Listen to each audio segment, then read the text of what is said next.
And I'm joined now by senior analyst of broadcasting, Craig Moffett. He's also a vice president at Sanford Bernstein. It looks like from these numbers, from Comcast and AOL and the like, that the advertising market's back. Well, it looks like it. We're starting to see at least the first signs of, especially the local advertising market, showing a recovery, and that's hugely profitable business for the cable operators. It's not a big part of their business, only about 4 to 5% of their revenues, but very, very profitable.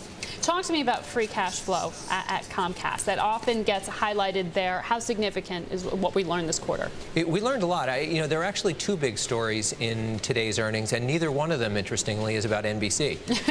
The first one is that they're gaining share in broadband, and the second is that capital intensity, that's the amount they have to spend on CapEx, is falling, and as long as that keeps falling, you're going to see a lot of free cash flow from these businesses. You said something really important there when you're talking about gaining share in broadband, because skeptics could look at this proposed marriage of Comcast and NBC and say, is getting bigger in the TV, entertainment, cable business really the way to stay competitive right now? But you're saying they're actually also gaining share in broadband. Yeah, and look, I think of these businesses as infrastructure businesses. First and foremost, leaving aside what they're doing in content, what Comcast is, or Time Warner Cable, or any of the cable operators, is they are infrastructure providers. They provide in most cases, is the only truly high-capacity pipe into the home. And at a time when you've got rising demand for broadband, that's not a bad place to be.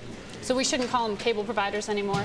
Well, look, they are cable providers, but in the true sense of the word, which is they provide a cable, a physical pipe. And that's a really, really valuable piece of real estate. And the competitive landscape, though, when you start talking about the question of broadband as well, I mean, are we going to really compare Comcast to other cable operators, or should we be factoring in the Verizons or the other I think that's exactly right. Their competitors in broadband are Verizon and AT&T, probably not on the wireless side. Wireless is a great product, but doesn't really serve as a substitute for wired broadband. So really, they're competing against legacy DSL and the new fiber businesses that Verizon and AT&T are building. Jeff Zucker, CEO of NBC, Brian Roberts, CEO of Comcast, going to be on Capitol Hill tomorrow. How significant is this hearing? Is this marriage really a done deal? The congressional role is probably more theater than anything else. There are two reviews that this deal will face.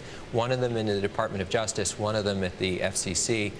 The FCC is really the key here. The DOJ will apply a rule of law test that is relatively straightforward. The FCC applies a public interest test, and by definition, the FCC's role here is relatively subjective, and so there's a lot of wiggle room for how they define public interest. Are they going to say that prices are going to go up for consumers?